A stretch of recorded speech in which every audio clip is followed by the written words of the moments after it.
The Industrial Revolution. This was one of the most impactful periods in human history, marking a shift from an agriculture based economy to a machine dominated society. This all started with Britain in the late 18th centuries, but it took a fast spread around the Western world. This forever changed the economy and society for the whole world. Though this was one of the most innovative period, it brought a lot of challenges along with it. Mass production. The production or manufacturing of goods in large quantities. Due to the rapid technology advancement, like the production of looms, steam engines, all that stuff, this not only led to the mass production of machines, but the urbanization of Britain.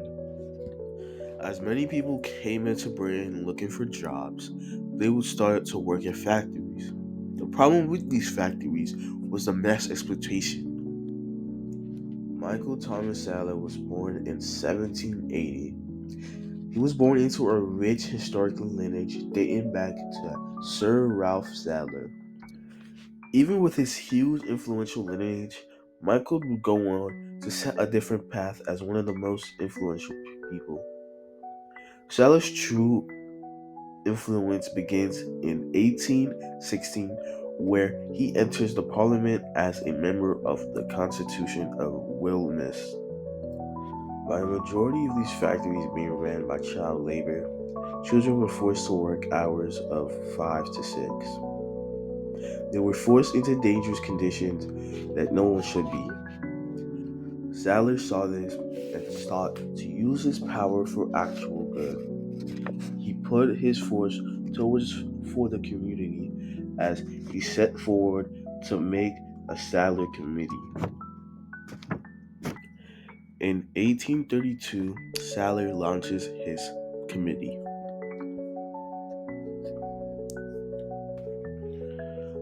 The first person that's called to stand is Joshua Drake. Joshua Drake is a father that shares his hardship that him and his children went through. Despite his kids working, they still struggled to make enough money. He explained that parents like him had no choice but to send their kids to work due to the economy. The next person that was on stand was Mr. Matthew Crabtree. Matthew Crabtree, who started working at a factory at the age of 8, recounted the harsh hours and the cruel treatment children would face. He was forced to work 14 hours to 16. He would get little to no rest or food, and he would have to endure physical punishment for being late. The next person is Mr. John Hall. John Hall talked about how physical strain on children would happen regularly in these mills. He would talk about how some of their body parts would be twisted or contorted unnaturally. The next person on stand was Elizabeth Bentley. Elizabeth was a dofer at the flax mill. She would recall the long hours of labor, which were up to 16 hours a day. She would talk about how it took a toll on her body. She also said that sometimes her food would be taken away when she didn't finish it in time and given to the pigs. The next person was Peter Smart. Peter Smart faced a similar situation to everyone, but his was worst.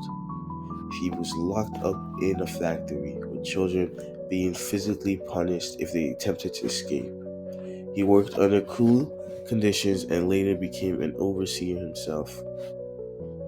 He continued the same abusive practice he had endured.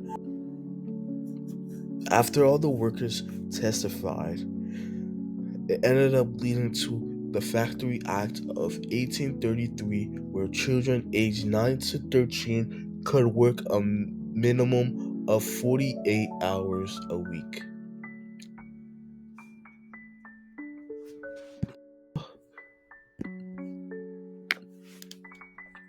The Industrial Revolution was a period of immense change, not only in the term of technology and economy, but also in how we view it now.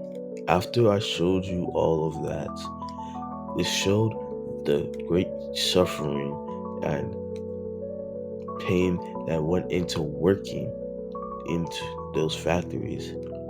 Michael Sadler was one of those people who was there to protect our rights. He was there to also enforce the responsibilities of those rights.